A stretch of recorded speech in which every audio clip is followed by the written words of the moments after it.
মরুর দেশে পাওয়া যায় যে সান্ডা, এটা আসলে দেখতে কেমন? সান্ডা খাওয়া হালাল নাকি হারাম? শাইখ, সম্প্রতি দেখা যাচ্ছে সান্ডা খাওয়া নিয়ে মারামারি বা বিভিন্ন ধরনের কথাবার্তা চালাচালি হচ্ছে।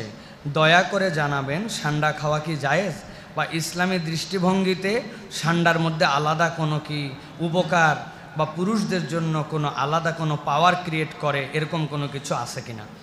প্রিয় ভাইরা, প্রথম কথা হচ্ছে যে সান্ডা যেটা আমরা দেখি, এই সান্ডা হচ্ছে একটা প্রাণী, এবং এই প্রাণীটা হচ্ছে মরুভূমি বেজ একটা প্রাণী। এক এক দেশে এক এক ধরনের মানুষের মধ্যে এক এক ধরনের কালচার আছে, এবং এটা একটা সত্য এবং বাস্তবতার বিষয় হচ্ছে সেই পুরাতন আমল থেকে যখন ইউনানি এবং আয়ুর্বেদ শাস্ত্র চিকিৎসার ক্ষেত্রে চলে আসছে, কোনো পুরুষ কোনো নারী তার নানান ধরনের রোগ, শারীরিক, মানসিক, জৈবিক অনেক রোগ থাকে মানুষজনের, এটা আল্লাহ প্রদত্ত একটা সিস্টেম। তো এইগুলাকে ডেভেলপ করার জন্য এক এক দেশের মানুষ এক এক ধরনের কাজ করেছেন, এক এক ধরনের চিকিৎসা পদ্ধতি নিয়েছেন। নবী করিম সাল্লাল্লাহু আলাইহি সাল্লামের কাছে এসে জিবরাইল আমিন বললেন, ইয়া রাসূলুল্লাহ আলাইকা বিল হিজামা, আপনার জন্য হিজামাকে দেওয়া হলো। নবীজি বললেন, আমার সামনে দুইটা ট্রিটমেন্ট উপস্থাপন করা হয়েছিল, একটা আগুনের ছ্যাঁকা দেওয়া, আরেকটা হচ্ছে হিজামা নেওয়া। আমি হিজামাকে পছন্দ করে নিয়েছি। হিজামা মানে কাপিং থেরাপি, এটা সেই যুগের ট্রিটমেন্ট। চাইনিজ এই অঞ্চলে বিভিন্ন ধরনের ট্রিটমেন্ট আছে, আকুপাঞ্চারের ট্রিটমেন্ট আছে। এই অঞ্চলের মানুষ পুরুষত্ব বৃদ্ধির জন্য জিনসিন সহ বিভিন্ন কিছু গ্রহণ করে, কিন্তু আরবের ট্রেডিশন ছিল এই সান্ডাকে তারা মনে করত শক্তিশালী তার প্রতীক, এবং এটাকে তারা বিভিন্নভাবে ট্রিটমেন্টে ব্যবহার করত। এখন প্রথম কথা হচ্ছে যেটা জায়েজ না না জায়েজ? হ্যাঁ জায়েজ, এটা আপনি গ্রহণ করতে পারেন। হারামের তালিকাটা এবং তার ক্রাইটেরিয়াটা রাসূলুল্লাহ সাল্লাল্লাহু আলাইহি সাল্লাম বর্ণনা করে দিয়েছেন। আপনার পছন্দ হোক না হোক এটা আপনার বিষয়, কিন্তু জায়েজ না জায়েজ আপনি আমি নির্ধারণ করতে পারবো না।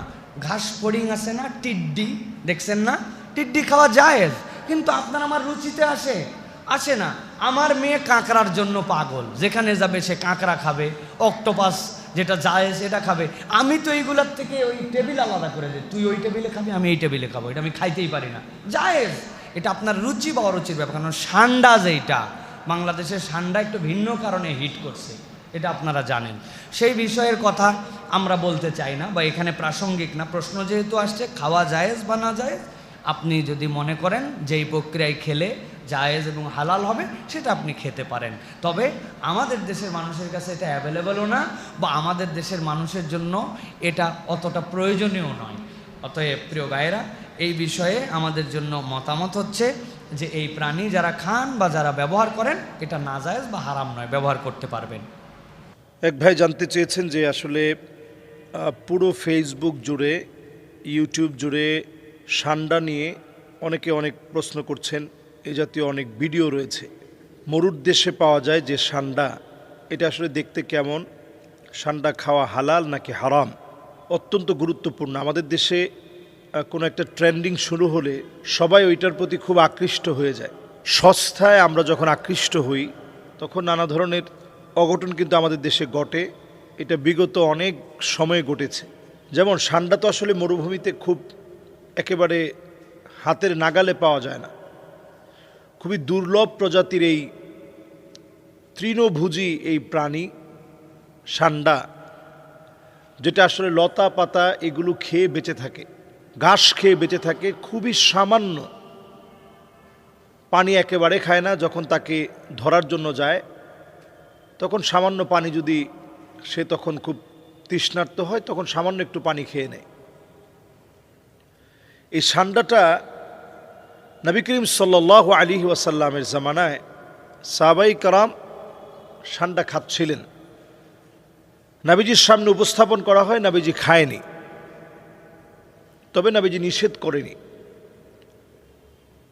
তো এই দৃষ্টিকোণ থেকে পরিষ্কারভাবে বোঝা যায় যে নবীজি যা নিষেধ করেনি সেটাকে আমি আপনি নিষেধ করার কোনো সুযোগ নেই। নবীজি নিষেধ করেনি, নবীজি বলছে ঠিক আছে তোমরা খাও। সহিহ মুসলিমে একটি হাদিস এসেছে, নাহা রাসূলুল্লাহ সাল্লাল্লাহু আলাইহি ওয়াসাল্লাম আন আকলি কুল্লু যী নাবিন মিনাস সাবঈ। নবী করিম সাল্লাল্লাহু আলাইহি সাল্লাম নখ বিশিষ্ট, খোর বিশিষ্ট যেগুলো হিংস্রতার সাথে মানুষকে আক্রমণ করতে আসে, এগুলোকে খেতে নবী করিম সাল্লাল্লাহু আলাইহি সাল্লাম এই জাতীয় প্রাণী খেতে নিষেধ করেছেন। সহিহ মুসলিমের এই হাদিসটি অনুযায়ী আসলে অনেকে ষান্ডাকে, হানাফি মাযহাবের ফতোয়া হচ্ছে যে এটাও যেহেতু মানুষকে অন্তত ক্ষিপ্রতার সাথে আক্রমণ করতে আসে, আপনি দেখবেন ফুসফুস করে আওয়াজ করে, এজন্য হানাফি মাযহাবের ফতোয়ায় এটা খাওয়াকে পছন্দনীয় মনে করা হয় না। অন্যান্য মাযহাব অনুযায়ী এটার ব্যাপারে তারা নিষেধ করে না। তো এই দৃষ্টিকোণ থেকে আরব দেশে যে ষান্ডা খাওয়া হয়, বিপত্তি ঘটেছে এইখানে যে একজন ষান্ডা আনতে বলেছে, সেখানে গুইসাপ নিয়ে আসা হয়েছে। গুইসাপের ঠোঁটের মধ্যে, মুখের ভিতরে এক প্রকারের লালা আছে যেটা চরম বিষাক্ত, এবং গুইসাপ লালা ছিটিয়ে দিতে পারে। যদি সে প্রচণ্ড ভয় পেয়ে যায় এবং মনে করে যে আমাকে যে কোনো সময় আক্রমণ করা হবে, তখন এই বিষাক্ত লালা ছিটিয়ে দেওয়ার মধ্য দিয়ে আপনি কিন্তু ক্ষতিগ্রস্ত হবেন এবং আপনি এই বিষক্রিয়ায় নানাভাবে আপনার প্রাণ চলে যেতে পারে। এই জন্য গুইসাপ আর ষান্ডা একেবারেই এক না। ষান্ডা খুবই শান্তশিষ্ট, খুবই নিরীহ, গুইসাপও নিরীহ, কিন্তু গুইসাপের খাবারের প্রকৃতি আর ষান্ডার খাবারের প্রকৃতি ভিন্ন। গুইসাপ হচ্ছে মরা মুরগি, মরা ছোট ছোট কোনো কীটপতঙ্গ, এমনকি ডিম, সাপের ডিম পর্যন্ত সে খেতে পারে। আর সেখানে ষান্ডা হচ্ছে শুধু লতাপাতা গাছ, এই ছোট ছোট লতাপাতা খেয়ে বেঁচে থাকে, এবং বসবাসের প্রকৃতিও সম্পূর্ণ ভিন্ন। ওইটা হচ্ছে পাহাড় পর্বতে, মরুময় বেষ্টিত, পাথরের পাহাড় বেষ্টিত জায়গায় ছোট্ট একটা গর্তের ভিতরে লুকিয়ে থাকে। তো অ্যারাবিয়ানরা তখন সেখানে পানি আর পানি ঢালতে থাকে, বিরাট বিরাট পানি নিয়ে যায়। তো সেখানে পানি ঢালতে থাকে, তো যেহেতু পানি সহ্য করতে পারে না ষান্ডা, সে উপরের দিকে উঠে আসে এবং একটা পর্যায়ে তাকে ধরা হয়। এবং এটা অ্যারাবিয়ানরা বিরিয়ানিতে ব্যবহার করে, ষান্ডার বিরিয়ানি এটা তারা ব্যবহার করে। ষান্ডার তেল এটা ব্যথার জন্য এবং অন্যান্য অনেক কাজে এটা ব্যবহৃত হয়ে থাকে। মূলত এটাকে অনেকে খুব উপকারী বলে মনে করে এবং খায়, যে ষান্ডার তেল এটা শারীরিক সক্ষমতার জন্য অনেক বেশি জরুরি, পুরুষের শারীরিক সক্ষমতার জন্য জরুরি।